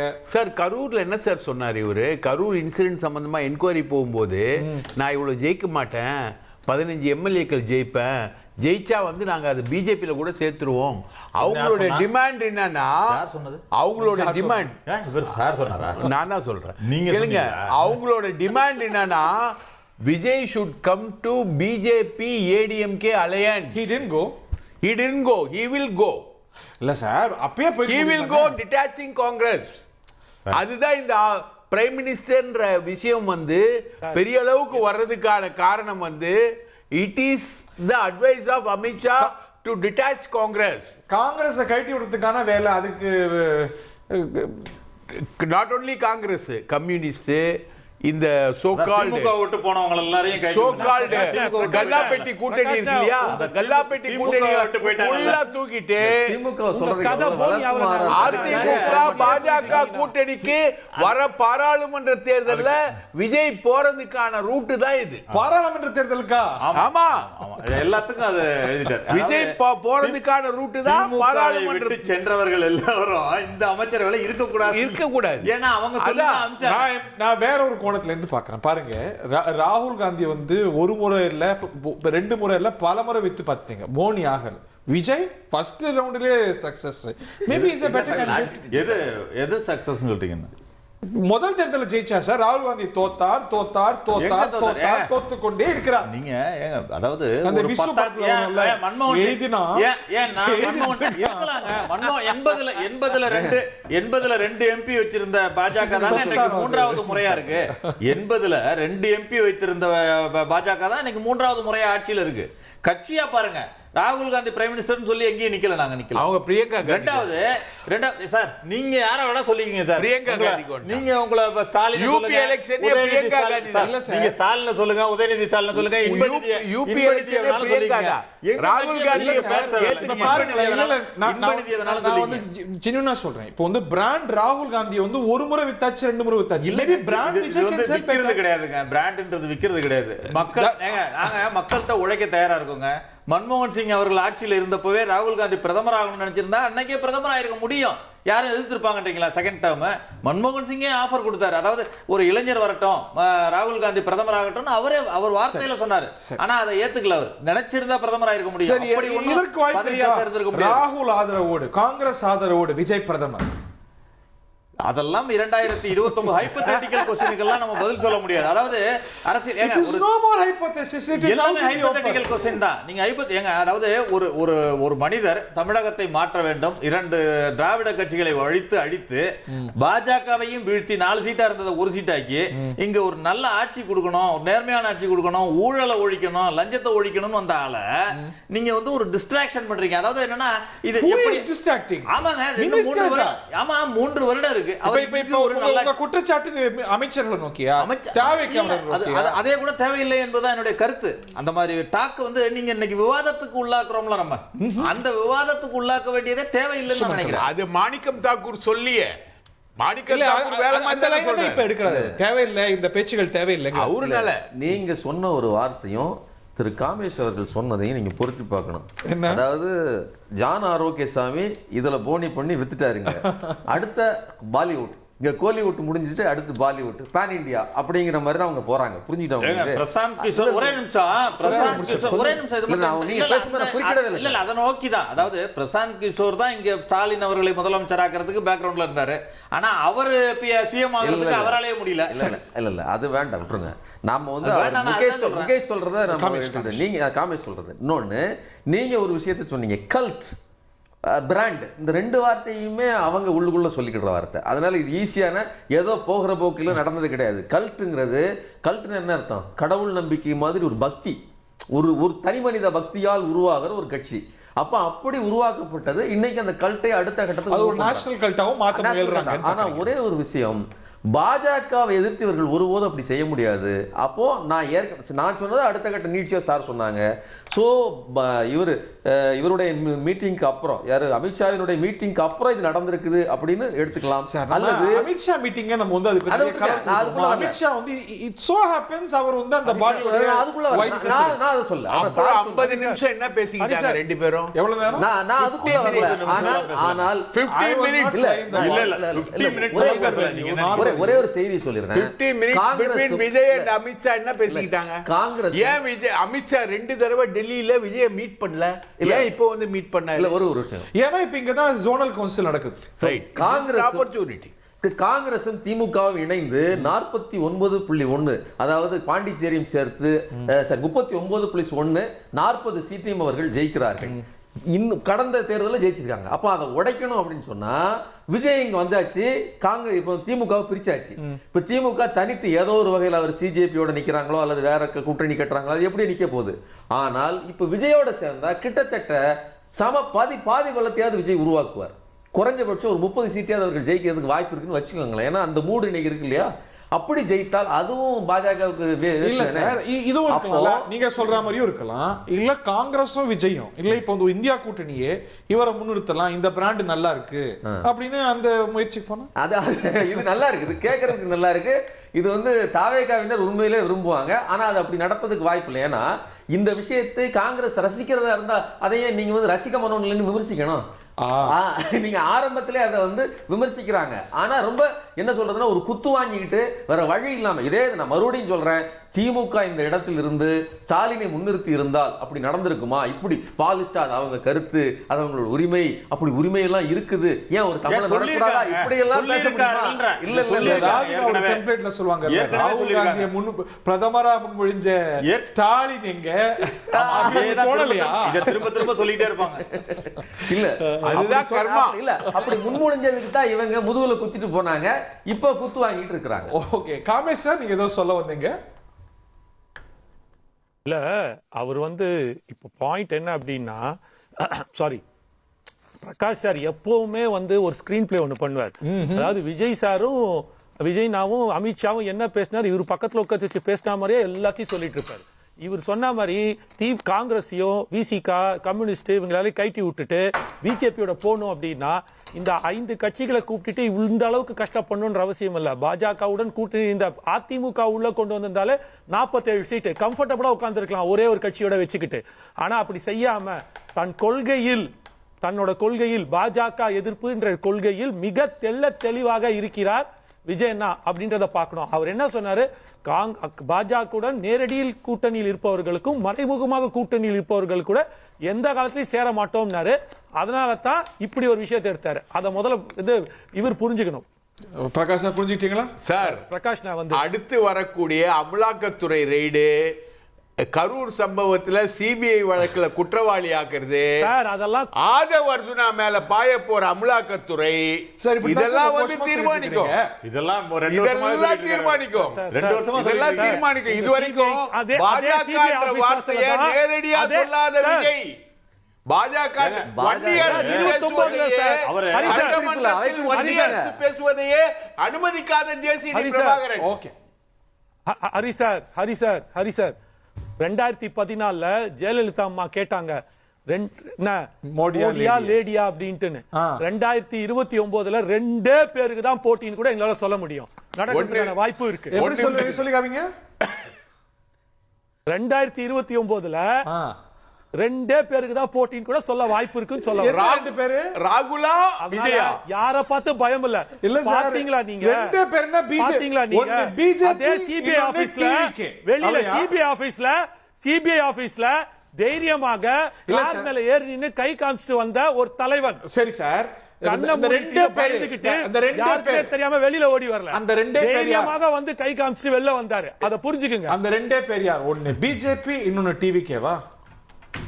ஆனா பாருங்க இவ்வளவு பேசுறாரு. இல்ல சரி, பதில் சொல்றோம் சார், இருங்க சார்.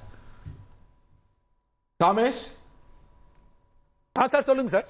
2 பேருக்கு போட்டி. இங்க வந்து போன எலெக்ஷன்ல 26ல ஒன்னு டிவிகே, இன்னொன்னு டிஎம்கே. 29ல 2 பேருக்கு போட்டி வரல வாய்ப்பு இருக்கு சார். யாருன்னு கேக்குறேன். அந்த 2 பேர் யாருன்னு கேக்குறேன் சார். வரும் சார். 29க்கு இன்னும் எவ்வளவு வாட்டி நீங்க எடுப்பீங்க சார் பேட்டி? நான் அது இன்னையோட அனுப்பிச்சு விட்டுறீங்களா? ஐயோ கூட மாட்டீங்களா? பாவம் சார். சொல்றேன் சார். 2 பேர் என்ன சார் உங்க நிலைமை? சொல்லட்டுங்க. என்னங்க அதாவது அவர்கள் விருப்பத்தை சொல்றாங்க, சொல்லிட்டு போட்டுங்க. சரி, இது வந்து it leads us to the next aspect. கூட்டணி கட்சிகளை இங்க எப்படி எடுத்துக்கிறாங்க அப்படின்னு. டாக்டர் சுமந்த், இன்னைக்கு நீங்க சொன்னது போல தமிழக வெற்றி கழக ஆட்சி அப்படிங்கிறது காங்கிரஸ் பங்களிப்போடு இருக்கிறது. காங்கிரஸ் இந்த விஷயத்துல ஒரு வருத்தத்தை வெளிப்படுத்ததை நம்ம பார்க்கின்றோம் வெவ்வேறு வடிவத்தில். கம்யூனிஸ்டுகள் வருத்தத்தை வெளிப்படுத்துறாங்க, மதிமுக வெளிப்படுத்துறாங்க. ஸோ டிவிக்கு அலையன்ஸ் பார்ட்டிஸை எப்படி கையாளுறாங்கன்னு நினைக்கிறீங்க? இல்ல, அலையன்ஸ் பார்ட்டிஸுக்கு வந்து அதிகாரத்தில் பங்கு கொடுத்ததுனால பெரும்பாலான கம்யூனிஸ்ட் கட்சிகளை தவிர மற்ற அனைத்து கட்சிகளுக்கும் அந்த ஆட்சியில் பங்கு, அதிகாரத்தில் பங்கு, அதன் காரணமாக அவங்க இருக்கிறாங்க. இவங்களுக்கும் வந்து அவங்க போமாட்டாங்கன்னு ஒரு நம்பிக்கை இதனாலதான். நாளைக்கு தவேகாவுக்கு ஒரு வேளை இடைத்தேர்தல் நடந்தாலோ அவர்களுக்கு ஒரு மற்ற கட்சிகள் மீது டிபெண்ட் பண்ண வேண்டிய ஒரு சூழ்நிலை இல்லாமல் போயிருந்தால் அவங்க எப்படி அவங்கள அணுகுவாங்கங்கிறது நமக்கு தெரியாது. ஆனால் உறுதியாக நான் தொடர்ந்து கூறிக்கொண்டிருக்கிறேன், இந்த அனைத்து கட்சிகளும் ஒருவேளை நாளைக்கு தவேகாவால் கழட்டிவிடப்பட்டால் திமுகவுக்கு மீண்டும் வருவார்கள். திமுக அவர்களை ஏற்றுக்கொள்ளும். அதுல எந்த விதமான ஒரு மாற்று கருத்து இல்லை. சோ அதனாலதான் வந்து இன்னைக்கு கூட விசிகா போன்ற கட்சிகள் எல்லாம் இன்னும் ப்ரோ டிஎம்கே காலையில ஒரு ஸ்டேட்மெண்ட் திருமாவளவன் வந்து ரொம்ப ப்ரொனவுன்ஸ்டா சொல்லிட்டார்ல, நாம இனிமே தாவேகா தான் அப்படின்னு. போன மாசம் இருந்த உணர்வு இன்னைக்கு என்ன சொல்லியிருக்காரு? அடுத்த மாசம் மாறலாம் இல்லையா? போன மாசம் அது ஒண்ணு சொன்னாரு, இந்த மாசம் வேற சொல்றாரு. பட் ஒரு வேவரிங் டெண்டன்சி இன்னைக்கு டிவிக்கு ஒரு பக்கம் கிரிப்ப உறுதி பண்ணிட்டாங்கன்னு பாக்குறதா? உறுதி பண்ணாங்கன்னு நான் சொல்ல மாட்டேன் ஹரி. பிகாஸ் ஒண்ணு, உங்களுக்கு இப்பொழுது தவேகாவுக்கு கேரண்டியா ஒரு எக்ஸோடஸ் வருங்கிறது எதிர்பார்க்கிற ஒரு சூழல் நமக்கு இல்ல. 2 மாசம் முன்னாடி பார்க்கும்போது என்ன சொல்லுவோம், எல்லாரும் ஓடி வரதுக்கு காத்துட்டு இருக்காங்க அப்படின்னு. கடந்த சில நாட்களாக ஒரு 2-3 வாரங்களாக பெருமளவுல அந்த எக்ஸோடஸ் தொடரல. பர்டிகுலர்லி அதிமுக இருந்து வேலுமணி வந்துருவாரு, தங்கமணி வந்துருவாரு. இவர் ஹைகோர்ட் இடைத்தேர்தலுக்கு தடை விதிச்சதுனாலயா? அதோட தடை வேற விதிச்சிருக்காங்க. ஆமா, தடை வேற விதிச்சிருக்காங்க. சோ இவர்களுக்கு இந்த மெஜாரிட்டி என்பது விரைவில் கிடைப்பதற்கான வாய்ப்பு குறைவு. சோ அதன் காரணமாக இந்த கட்சிகள் இப்போ first ministry full, house full. இப்போ யாராவது வெளியிலிருந்து வர்றவங்களோ இல்ல இந்த 2 விஜயபாஸ்கர் யாருக்காவது மினிஸ்டர் போஸ்ட் கொடுக்கணும்னா யாராவது இறக்கிட்டு தான் கொடுக்கணும். சோ அது நடக்குமா? சோ அந்த எக்ஸோடஸ் கொஞ்சம் ஸ்லோ ஆயிருக்கு. எல்லா கட்சிகளும் அந்த இனிஷியல் ஷாக்ல இருந்து வெளியே வந்துட்டாங்க. திமுக வரல, அது வேற விஷயம். பட் மற்ற கட்சிகள் அந்த இனிஷியலா ஐயோ இந்த மாதிரி ஆயிப்போச்சேங்கிற அந்த ஃபீலிங்ல இருந்து வந்துட்டு அடுத்த கட்டத்துக்கு நம்ம எப்படி கட்சியை பாதுகாத்து அடுத்த கட்டத்துக்கு கொண்டு போறது அப்படிங்கிற ஸ்டேஜுக்கு யோசிக்க. எனக்கு இந்த டிபேட்டோட தொடக்கத்துல இருந்ததை விட இந்த இறுதியில காமேஷ் எல்லாம் பேசுறத கேட்கும் போது இது வந்து வெறும் it is not coming out of nowhere. இது வந்து நிஜமாலே இப்படி ஒரு திட்டமிடலோ இப்படி ஒரு கோலோ இல்ல இது முயற்சி செஞ்சு பார்க்கலாங்கிற எண்ணமோ இருக்கு அப்படின்னு தோணுது. இந்த ரீல்ஸ் இல்லன்னா நம்ம அந்த மாதிரி கேட்டா அது எப்படிங்க எந்த விதமான ஆதாரம் இல்லாம பேசுறீங்களேன்னு கேட்கலாம். ஆனால் இந்த ரீல்ஸ் வந்து உறுதியாக என்னை பொறுத்த வரைக்கும் அது தன்னிச்சையா நடக்கக்கூடிய ஒரு சம்பவமாக நான் பார்க்கவில்லை. பட் இது feasible நினைக்கிறீங்களா? இப்ப இத செய்றாங்க அப்படின்னா நீங்க வந்து அவங்க அப்படி நோக்கம் இருக்குங்கிறது நம்பர் 1 இருக்கா இல்லையாங்கிறது கேள்வி. இருந்தா அது feasible நினைக்கிறீங்களா? ஏங்க இதுவே feasible நீங்க சொல்வீங்களா? 6 மாசம் முன்னாடி கேட்டா ஆனா நடந்துச்சு இல்ல, நீங்களும் சொல்லல. ஆனா நடந்துச்சு இல்ல. அதனாலதான் இவர் வேற பண்டிட் வேற சொல்லி இருக்கிறாரு 3-4 வருடத்துல இவர் அடுத்த லெவலுக்கு போயிடுவார். ஆமா என்னங்க காமேஷ் சொன்னாரு. ஆமா நீங்க சொன்னீங்க. பட் என்னுடைய இது வந்து ஜோசியரும் சொல்லி இருக்கலாம். அவர் சொல்லிட்டாரு. ஒரு காமேஷ் பண்டிட் அடுத்து ஏதாவது உங்களுக்கு கருத்து இருக்கா? உங்க ஏதாவது சொல்ல விரும்புறீங்களா? நான் ரெக்கார்ட் பண்ணி வச்சுக்கிறேன், ரெக்கார்ட் பண்ணுங்கப்பா. ஏதாவது சொல்ல விரும்புறீங்களா காமேஷ் பண்டிட்? சார் சொல்லுங்க சார். இப்ப ஏதாவது சொல்ல விரும்புறீங்களா? நான் ரெக்கார்ட் பண்ணி ஏன்னா இந்த நிகழ்வு இப்ப ஒரு 6 மாசத்துக்கு முன்னாடி காமேஷ் தான் சொன்னார், நீங்க ஜனநாயகம் படத்தை இப்ப வெளியிடுறீங்களா இல்லன்னா முதல்வர் விஜய் நடிக்கக்கூடிய ஜனநாயகம் ராஜயோகம் சொல்லுங்க. இல்ல சார், அது மட்டும் இல்ல ஹரி சார் ஞாபகம் இருக்கும்னு நினைக்கிறேன் உங்களுக்கு. யாருமே கூட்டணிக்குள்ள வரல, ஆட்சியிலையும் பங்கு அதிகாரத்திலையும் பங்குன்னு சொல்லும் போது விஜய் ஆட்சி அமைக்கிறதுக்கும் ஆட்சி எலெக்ஷன் முடிஞ்சு வந்து சேருவாங்கன்னு அதுவும் நடந்துச்சு, பாத்திருப்பீங்க. அது மாதிரி இப்ப ஏதாவது அருள்வாக்கு சொல்லுங்க. இப்ப சொல்லிட்டாரு. அருள் வாக்கலா இல்ல sir, it's kind of a prediction, political analysation தான் சார், வேற எதுவும். என்ன அனலைசேஷன்? ரெண்டே பேர் கிடையாது. அந்த 2 பேர் யாரு? அந்த பஞ்சாயத்தை முடிக்கலையே. மோடியும் விஜய். ஒன்னு மோடி ஒன்னு விஜயா சார்? அது விஜய் நான் சொன்னாதான் சார் அது அழகு, அதுதான் சார் பவர். அப்ப எங்க ராகுல் காந்தி தக்காளி தொக்கா சார்? மோடியா லேடியான்னு கேட்ட ஜெயலலிதாவே அடுத்த கண்டஸ்டன்ட்ல இல்ல, பிஎம் கண்டஸ்டன்ட் இல்ல. மோடியா லேடியான்னு கேட்டு இங்க ஃபுல்லா இங்க அட்லீஸ்ட் செச்சாங்கல்ல, மேபி அது கூட என்னமா வெற்றி பெற்றாங்க. ஏங்க அவர் இங்க வந்து என்ன சொல்லி வெற்றி பெற்றாலும் இங்க 40 கான்ஸ்டிட்யூன்சி கூட்டணியோட ஜெயிக்கணும்னு. நீங்க இந்திய அளவுல நிறைய எம்பி ஜெயிக்கிறவங்க யாரா இருந்தாலும் வரலாம், அதெல்லாம் எந்த விதமான மாற்றம் இல்ல. எம்பிக்கள் அதிக எண்ணிக்கையில் இருக்கிறவங்க ஜனநாயக பூர்வமா வரலாம், தேர்ந்தெடுக்கிறப்ப வரலாம், அதுல என்ன இருக்கு? கமேஷ் ஹரி சார், இங்க நான் பெர்முடேஷன் காம்பினேஷனுக்குள்ள இருக்கிற ஃபேக்ட்ஸ் என்ன நடந்துச்சு வச்சு தான் நான் பேசிட்டு இருக்கேன். இங்க கிட்டத்தட்ட நீங்க பாத்தீங்கன்னா 40 கோடி இளைஞர்கள் வாக்களிக்க போறாங்க. 40 கோடி இளைஞர்கள் வாக்களிக்க போறாங்க. இப்ப பிஜேபி நீங்க எடுத்தீங்கனாலே அவங்களுக்கே ஒரு பிரச்சனை இருக்கு. அபவ் 75 அவங்க வந்து பொலிட்டிக்கலாவே உள்ள வந்து இருக்க முடியாது. அப்ப மோடி இருப்பாரா இருக்க மாட்டாரான்னு ஒரு क्वेश्चन. தமிழக வெற்றி கழகம் தமிழ்நாட்டு எல்லையில தான போட்டிடும், ஜார்க்கண்ட்ல போட்டிடுமா? ஏன் போட்டியிடக்கூடாது? புரியல. ஏன் ஹரி இந்த மாதிரி பேசுறீங்க? ஏன் அது தடுக்கிறீங்க சார்? பஞ்சாப்ல போட்டியிடலாம், ஜார்க்கண்ட்ல போட்டியிடலாம். இல்ல கிட்டத்தட்ட 2014 நடந்த அந்த மோடியா லேடியாங்கிற அந்த 14 நடந்த மோடியா லேடி அந்த கண்டஸ்டன்ட் மாதிரி தான். ஆனால் அதில் என்ன செய்தி இருக்குன்னு பாருங்க. கரெக்டாக அது இந்தியா கூட்டணிக்கு வந்திருந்த, கடந்த முறை இந்தியா கூட்டணிக்கு வந்திருந்த அந்த சீட்டுகளை மொத்தமாக உடைச்சி, இப்போ காங்கிரஸ் திமுக உடைச்சாச்சு, அந்த கூட்டணி உடைச்சாச்சு. இப்போ விஜய் காங்கிரஸ் அந்த மோல்டிங்ல அது வந்துடக்கூடாது, அந்த மாதிரி நம்பர் வந்துடக்கூடாது. அப்படின்னா இவர்கள் பிரியணும். இப்படி பிரிஞ்சு நின்னா இப்படி, அதாவது தனக்கு வராதது தனக்கு கிடைக்காதது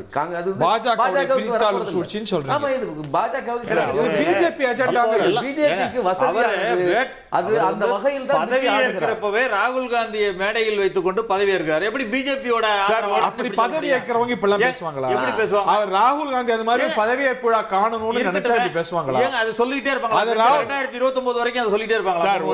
ஒரே ஒரு நிமிஷம், தேர்தல் வரும்போது தாங்க சொல்லுவாங்க சார். இப்போ நீங்க அலையன்ஸ் எல்லாம் எப்படி ஹேண்டில் பண்றாங்கன்னு கேட்டீங்க. இப்போ நீங்க ஒரு சினாரியோ வந்து தமிழ்நாடு பொலிட்டிக்கல் சினாரியோவில் பாருங்க. தினகரன் போய் கவர்னரை மீட் பண்றார், ரைட்டுங்களா? தினகரன் போய் கவர்னரை மீட் பண்றார். வேலுமணி சொரம் மாறி இருக்கு, சிவி சண்முகம் சொரம் மாறி இருக்கு. ஏடிஎம்கே ஸ்ட்ரெங்தன் ஆகுது. சட்டமன்றம் முடிஞ்ச உடனே அவங்க பொதுக்குழுக்கு போறாங்க, ரைட்டுங்களா? ஏடிஎம்கே வந்து ஃபுல் பேக்கில் ரீபேக் ஆகுது. இந்த லூப்போல தான் வந்து விஜய் யூஸ் பண்ணிக்கிட்டு இருந்தார். யார்? வேலுமணி, சிவி சண்முகம். இந்த லூப்போல் தான் எடப்பாடியை கூட போய் பார்க்கல, இவங்கள தான் போய் பார்த்தார். இதெல்லாத்தையுமே ஸ்ட்ரெங்தன் பண்ணிட்டு வரக்கூடிய அவங்க வந்து இந்த சைடில் பார்த்தீங்கன்னா காங்கிரஸ் அடிக்கிறாங்க, கம்யூனிஸ்ட் அடிக்கிறாங்க, ரைட்டுங்களா? விசிகா விசிகா இன்னைக்கு ஒண்ணு பேசும், நாளைக்கு மட்டும் போகுது. விட்டுட்டு பேசிட்டு இருக்கீங்க. கேளுங்க. டிஎம்கே என்ன பண்ணிட்டு இருக்கு? இது கேளுங்க. இல்ல, இது எல்லாமே DMK என்ன பண்ணிட்டு இருக்கு? டிஎம்கே அதுக்குள்ள என்ன இருக்கக்கூடிய செஞ்சுட்டு பிரச்சனையை பாத்துக்கிட்டு இருக்கு. அதான் அந்த பிரச்சனை. தாவேகா பேசவே மாட்டோம். தாவேகா வந்து டிஸ்மேண்ட்லிங் மூட்ல போகுது, ஏடிஎம்கே கெட் டுகெதர் மூட்ல போகுது, பிஜேபி மேல இருக்கு சார். இந்த டிராமாவே வந்து டோட்டலா இதுங்களை எல்லாரையும் கழட்டி விடுறதுக்கான ஒரு டிராமா தான் பிரைம் மினிஸ்டர் டிராமா. இல்லாட்டி தேர்தலே வராத இந்த டைம்ல இந்த டிராமாவை எடுக்க வேண்டிய அவசியம் தான். காமேஷ், அவசியம். எல்லாரோட இறுதி கருத்தையும் கேட்க வேண்டிய நேரம் வந்துருச்சு. டாக்டர் சுமந்த் ஃப்ரம் யூ, ரொம்ப சுருக்கமா 20-30 seconds. என்னை பொறுத்த வரைக்கும் இது வந்து ஏதோ ஒரு காரணத்திற்காக திட்டமிட்டு அமைச்சர்கள் வந்து have been instructed இந்த மாதிரி பேசுங்க அப்படின்ட்டு. இதுவும் அந்த வட இந்தியாவில் வந்து கொண்டிருக்கிற ரீல்ஸுக்கும் நிச்சயமாக ஏதோ ஒரு தொடர்பு இருக்கிறது. இவர்களுடைய எண்ணம் வந்து ஒரு இது போட்டு பார்ப்போமே, தண்ணியினுடைய ஆழத்தை ஜஸ்ட் கெஸ் பண்ணி பார்ப்போம், என்ன வாய்ப்பு இருக்கும் அப்படிங்கறது தெரிஞ்சுக்கலாமே அப்படின்னு ஒரு ட்ரையல் பலூன்னுவாங்க. அந்த ட்ரையல் பலூனாக இது நிச்சயமாக இருக்கு. Point taken. Prakash sir. Sir, trial balloon இது கிடையாது சார். இதுக்கான சந்தர்ப்பமும் இது கிடையாது. ட்ரையல் பலூன்னா பல்வேறு விதங்களில் போட்டு பார்க்கலாம், ரைட்டுங்களா? பல்வேறு விதங்களில் போட்டு பார்க்கலாம். இப்போ ஏன் போடணும்? அதாவது ஊருக்கே we will cross the bridge when it comes. ஒரு பெரிய இலக்குன்னா முன்னாடியே அடித்தளம் போடணும் தானே. பெரிய பில்டிங்னா ஆழமா போடணும்ல. ஆழமா போடணும் சார். ஆனா இப்போ வந்து they want to ditch all these alliances, அதனால போடுறாங்க. நீங்க தான் உஷாருங்க. அதாவது அலையன்ஸ் உடையணும்னு நினைக்கிறவங்க எவ்வளவு பேசுவாங்க, காங்கிரஸை டிக் பண்ணணும்னு நினைக்கிறவங்க பேசலாம். அது ஒன்று. இரண்டாவது, இன்றைக்கு அவர்கள் வந்து ஒரு கொண்டாட்ட மனநிலையில இருக்காங்க. இப்போ தாவேகா இந்த வெற்றி பெற்று இருக்கிறது 100 நாள் தான் ஆயிருக்கு. ஒரு கொண்டாட்ட மனநிலையில தான் இருக்காங்க. ஏன்னா அவங்க அந்த ஹீரோ இந்த பேச்சு இந்த எல்லாமே நான் சொல்வது உண்மையா நீங்க எழுதி வச்சுக்கோங்க. அடுத்து இது ஒருங்கிணைப்பு குழுவாக இந்த இது சட்டசபை கூட்டம் முடிந்த பிறகு கூட்டணி ஒருங்கிணைப்பு குழு மீண்டும் கூட போகிறது. இந்த அணிக்கு ஒரு பெயர் வைக்க போகிறார்கள். வைத்த பிறகு இது இன்னும் ஸ்ட்ராங் ஆகும். அப்ப மறுபடியும் டிபேட்டுக்கு வர பேசணும். அப்படியே அடுத்ததுக்குள்ள கண்டிப்பாக இது வந்து ஒரு புகழ்ச்சியாக, சாதாரண புகழ்ச்சி வார்த்தைகளாகத்தான் நீங்க எடுத்துக்கொள்ளணுமே தவிர இதை வந்து காங்கிரஸுக்கும் டிவிகேக்கும் சண்டை, காங்கிரஸ் கம்யூனிஸ்ட் கைட்டி விட்டுருவாங்க இவங்க இப்படின்னு சொல்வது வந்து ஏற்கனவே அப்படிதான் சொன்னாங்க. பிஜேபி ரோஷம் இல்லாம காங்கிரஸ் எதிர்பார்க்கவே இல்லை சார். எல்லாம் நீங்க எல்லாரும் ரோஷம் என்ன இது? நீங்க ரோஷம் இருக்கு சார், எங்களுக்கு ரோஷம் இருக்கு சார், உங்களுக்கு ரோஷம் வச்சுக்கங்க. நீங்க பாருங்க சார். 4 மாதங்களுக்கு 3.5 மாதங்களுக்கு முன்னாடி அந்த பென்ஸ் கார் எனக்கு வேணும், அதாவது அந்த இடத்தை அடைவேன்னு சொல்லி ஒரு குழந்தை படத்தை போட்டு அதை வந்து முதலமைச்சர் நாற்காலியை குறிப்பிட்ட, அதாவது காங்கிரஸுக்கு வேண்டும்னு ஒரு ப்ரப்போஸ் பண்ண மாணிக்கம் தாகூர் இன்னைக்கு அதே இதை ரிவர்ஸா விஜய் வேற மாதிரி செய்யறாரு. அந்த பென்ஸ் கார், அதாவது பிரதமர் பதவி இந்த குழந்தை அடைய போகுது அப்படிங்கிற ப்ரொபோசல் போடுறாங்க. இது ரெண்டுக்கும் மத்தியில் ஒரே ஒரு செய்தி இருக்குது, இந்த கூட்டணி பிரேக்கப் ஆக போகுது. விஜய் தனியாக நின்று இந்த வருகிற 29 அவர் களங்காண போறார். ஒரே நாடு ஒரே தேர்தலும் இருக்குது, ரெண்டையும் சேர்த்துக்காங்க. காமேஷ் இறுதியா பஞ்சா சொல்லுங்க சார், சொல்லுங்க இறுதி கருத்து. இல்ல சார், நீங்க ஆக்சுவலி பாத்தீங்கன்னா 2024 நீங்க ஃபர்ஸ்ட் 2014 வரும்போதே நீங்க எடுக்கும்போது 19 வரும்போதே எடுக்கும்போது மம்தா பானர்ஜி ஒரு 3வது கூட்டணி அமைஞ்சால், 3வது அணி அமைஞ்சால் அதுக்கு வந்து ஜெயலலிதா அம்மா தான் வந்து இருப்பாங்கன்னு 2014 சொல்லியிருக்காங்க. சரி, அந்த மாதிரி 3வது அணி காங்கிரஸ் சார் இல்ல சார் சொல்ல வரேன். அப்போ 2024 Chandrababu Naidu try to form a third front. சரி, அதே மாதிரி வந்து Aam Aadmi try to form a third front. So இப்போ இங்க எல்லாமே வந்து ஒரு பாசிபிலிட்டிக்குள்ள பார்த்துட்டு வராங்க. இப்போ மோடி அரசு வேண்டாம் என்று அனைவரும் ஒன்று சேர்ந்தால் எந்த பாசிபிலிட்டி வேணாலும் நடக்கிறதுக்கு வாய்ப்பு இருக்கு. சோ ஒரு தலைவன் எப்படி சொல்லணும், வள்ளுவன் குரலோட தான் முடிக்கணும். முறை செய்து காப்பாற்றும் மன்னவன் மக்களுக்கு இறை ஒன்று வைக்கப்படும். அவன் நல்லது செஞ்சு மக்களுக்கான ஒரு சமுதாயத்தை மேம்படுத்தி கொடுத்தானா அவனை கிட்டத்தட்ட மக்கள் இறைவனாவே பார்ப்பாங்க. அப்போ ஒரு பிரதமராத்துக்கான வாய்ப்புகள் இருக்குன்றத மாதிரி தான் நான் முயற்சி. ஓகே பார்ப்போம், தெரியல. 1 week is a long time in பாலிடிக்ஸ்ன்னு சொல்லுவாங்க. இன்னும் வருடங்கள் இருக்கிறது. ஆனால் எதையும் மறுத்துடவும் முடியாத அரசியல் தலைவர்கள் எடுக்கக்கூடிய யுக்தி. இதை வந்து போட்டு பார்க்குறாங்களா, நிஜமாலே இலக்கு வச்சிருக்கிறாங்களா, இதில் வேற ஏதாவது கணக்குகள் இருக்கா அப்படிங்கிறது வரக்கூடிய நாட்களில் தெரிஞ்சிடும் தானே. இல்லை ஒன்றுமே இல்லைன்னா அதுவும் தெரிஞ்சிடும் தானே. நிகழ்ச்சியில் பங்கு கொண்ட பார்த்த எல்லோருக்கும் நன்றி, வணக்கம்.